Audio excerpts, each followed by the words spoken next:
Thank you very much. Congratulations, Department of Pharmacology, AIIMS Bhopal. AIIMS Bhopal की तरफ से मैं अपने गेस्ट डॉक्टर विक्रम आपका स्वागत करता हूँ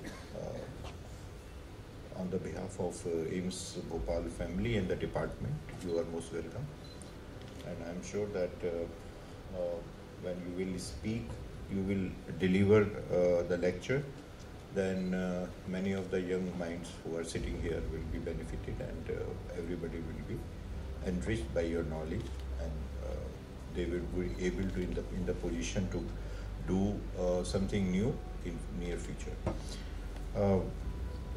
डिपार्टमेंट के एचओडी के हिसाब से डॉक्टर वाला और सभी डिपार्टमेंट्स के लोगों ने जो भी अभी प्रेजेंटेशन किया आप लोगों ने, वो बहुत ही अच्छा है, एनकरेजिंग है। और मुझे ऐसा लगता है कि डिपार्टमेंट जब मैं यूजी था तो फार्माकोलॉजी डिपार्टमेंट में मैं इसलिए जाता था कि पास होना है, और कोई मतलब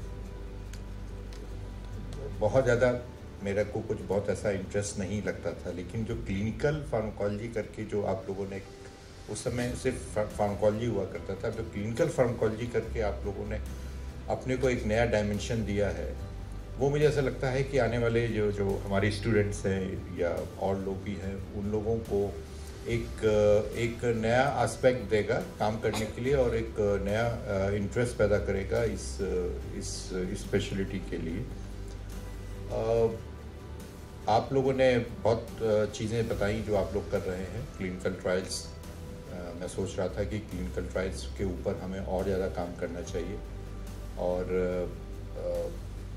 कुछ चीज़ें ऐसी होती है, हमें अब आप लोग उस स्टेज में आ गए हैं कि आपको ये एनालाइज करने की ज़रूरत है कि आप लोग नेशनल लेवल पे कहाँ पे स्टैंड करते हैं, और आप लोग अब इंटरनेशनल लेवल पे कहाँ पे स्टैंड करते हैं। पहले नेशनल लेवल पे हम लोग बात करते हैं कि नेशनल लेवल पे हमारी स्टैंडिंग क्या है। यदि किसी स्टूडेंट को एमडी फार्माकोलॉजी या डीएम क्लिनिकल फार्माकोलॉजी या जो भी कुछ है आपके पास कोर्सेज, यदि उसको चूज़ करना पड़े तो वो department of pharmacology AIIMS Bhopal को कहाँ रैंक करता है, और वो कौन से फैक्टर्स हैं जो कि ये डिसाइड करते हैं कि लोग आपको चूज़ करें over any other department, any other institution. उस पर आप लोगों को काम करने की आवश्यकता है, क्योंकि जो आपने दिखाया ये तो समझ में आ गया कि आप लोगों ने काफ़ी अच्छी प्रोग्रेस की है एज ए टीम, कंसोलिडेटिव। आप ज़्यादा इंक्लूसिव हैं, ज़्यादा ओपन हैं, रिसेप्टिव हैं चेंजेस के लिए, और यू हैव द पोटेंशियल। आपके पास आप लोगों ने दिखाया आपकी सारी फैकल्टी का। अब हम लोगों को ये देखने की आवश्यकता है कि यदि हमारी रैंकिंग कहाँ पे है। रैंकिंग के लिए कोई एनआईआरएफ या उस रैंकिंग की बात नहीं कर रहा हूँ, ये परसेप्शन की जो बात होती है वो बहुत ही सब्जेक्टिव होती है, लेकिन वो सब्जेक्टिव जो होती है वो कुछ ऑब्जेक्टिव पैरामीटर्स के ऊपर निर्भर रहती है। इसलिए we have to work on the overall department. This is not only for your department, but every department of the institution needs to work on that perception, and perception will be created only with the help of what you have said, that to conduct an international conference you got the support of each and every person, even who worked for only 2-3 months. Even then that person offered the support to you. That is a very good sign. That shows how much they are attached with you. So इस पे एक आपको काम करने की ज़रूरत है। दूसरी चीज़, आउटरीच आपने एक्टिविटी शुरू की है। आउटरीच में थोड़ा सा मेरे को नहीं पता कि आउटरीच में आप लोग किस तरीके की चीज़ों को कैसे करते हैं। आउटरीच में how you approach, what type of activity you are doing in outreach activities.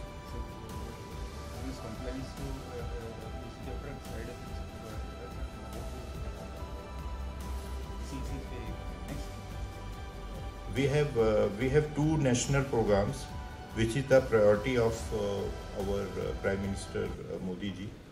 That is, one is the TB Mukt Bharat, another is Anemia Mukt Bharat.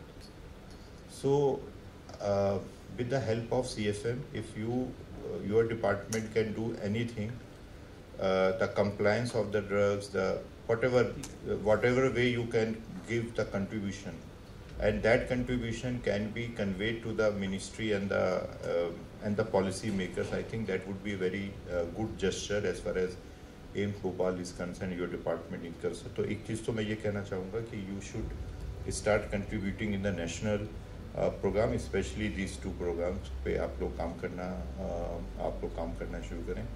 दूसरी चीज़ मैंने शायद पहले भी बोला था, मैं फिर बोल रहा हूँ कि आपको ये देखने की ज़रूरत है कि आपके जो स्टूडेंट्स हैं, आपके मीन्स AIIMS भोपाल के जो स्टूडेंट्स हैं या हमारे जो फैकल्टी मेंबर्स हैं, उनका जो प्रिस्क्रिप्शन राइटिंग है वो आप लोग कंटिन्यूअस कोशिश करते हैं. आप लोग प्रिस्क्रिप्शन राइटिंग पे वर्कशॉप भी करते हैं. उससे कितना इम्प्रूव हुआ, उसका कुछ आपको उस पर कुछ आपको करने की आवश्यकता है. चाहे तो उसको आप रिसर्च प्रोजेक्ट मोड में ले लें, इंटरम्यूरल मोड में ले लें, थीसिस मोड में ले लें, किसी भी मोड में आप लेके प्रिस्क्रिप्शन. क्योंकि मैं अभी भी मुझे ऐसा लगता है, मैं यदि न्यूट्रल होकर देखूं तो प्रिस्क्रिप्शन हमारे यहाँ पे बहुत ही सब्जेक्टिव है. आप किसी और तरीके से लिखेंगे, ये किसी और तरीके से लिखेंगे, ये किसी और तरीके से लिखेंगे. There is no standardization. तो जो स्टूडेंट्स होता है उनको ये समझ में नहीं आता क्लिनिकल साइड की कि what is the best way of writing a prescription. तो there should be more emphasis on writing a good prescription, and that is an art, and that is very essential because in due course of time आने वाले समय में आपको ये देखेंगे कि prescriptions ही आपको लिटिगेशन से बचाएंगे और प्रिस्क्रिप्शन ही आपको लिटिगेशन में डालेंगे. तो आपको प्रिस्क्रिप्शन राइटिंग में तो मुझे ये एक और काम लगता है जो आपको अगले साल के लिए आप विश लिस्ट में अपना जोड़ लीजिए. और बाकी PhD के लिए आपने बोला ही. लास्ट चीज़ मैं ये बोलना चाहूँगा, आपके यहाँ कितने पोस्ट हैं MD? 12 में से कितने लोग ICMR PG थीसिस के लिए अप्लाई करते हैं grant? Everybody is. So why they are not getting? 3 have got. 2 remaining. Sir, 3 तो नए हैं. They are not yet in the protocol. 3 का So एक मैं ऐसे देख रहा था, मैंने एम्स का मैं डिफरेंट देख रहा था, तो मुझे ऐसा देखा शायद अभी CIV में ICMR presented, they have presented the overall national data in which AIIMS Bhopal was, I think, 5th or 6th in number. The smaller AIIMS were higher than AIIMS Bhopal in the number of PG who selected for the this grant, thesis grant. तो मुझे ऐसा लगता है कि आपके through जितने भी professors बैठे हैं, जितने भी टीचर्स बैठे हैं, जो नहीं भी बैठे हैं या जो भी स्टूडेंट बैठे हैं, आप लोगों को एक अपॉर्चुनिटी है.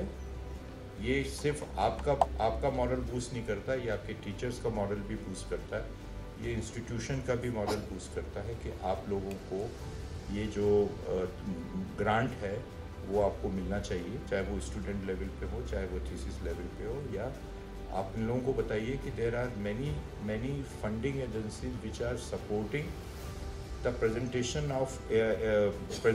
of paper as well as registration fee and to and fro. ICMR is giving such type of grants to the student. तो आपके यहाँ पे बहुत अच्छा आप लोगों ने बहुत ज़्यादा लोगों ने प्रेजेंट किया.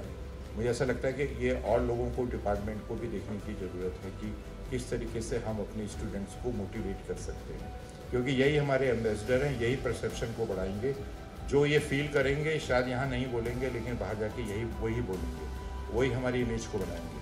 तो मेरी बेस्ट विशेज़ हैं. आई एम वेरी हैप्पी कि आपका डिपार्टमेंट इतना अच्छा काम कर रहा है, एक यूनिट की तरह से काम करता है. मैंने लास्ट टाइम भी तारीफ़ की थी, अभी भी तारीफ़ कर रहा हूँ. ये एक ऐसा डिपार्टमेंट है जिसमें एज एडमिनिस्ट्रेटर सबसे ज़्यादा मेरे को ये देखना होता है कि किसके ज़्यादा मुझे दिमाग लगाना है, किसकी प्रॉब्लम को सॉल्व करने के लिए मुझे कितनी एनर्जी लगानी पड़ती है. ये डिपार्टमेंट एक ऐसा है जिसमें मुझे लीस्ट मुझे को प्रॉब्लम आती है. और सबसे अच्छी बात है कि HODs आप मेरे को कह रहे थे, मैं आपको बोलता हूँ कि आपको जो भी हम बोलते हैं, काम देते हैं, छोटा से बड़ा, आप हमेशा उसके लिए रिसेप्टिव होता है, कभी नो नहीं कहते। तो ऐसे ही सारे डिपार्टमेंट हो जाए तो एम्स भोपाल फॉर्चुनेट हो जाएगा। But I am really happy and wish you all the best and thank you once again doctor Vikram, thank you.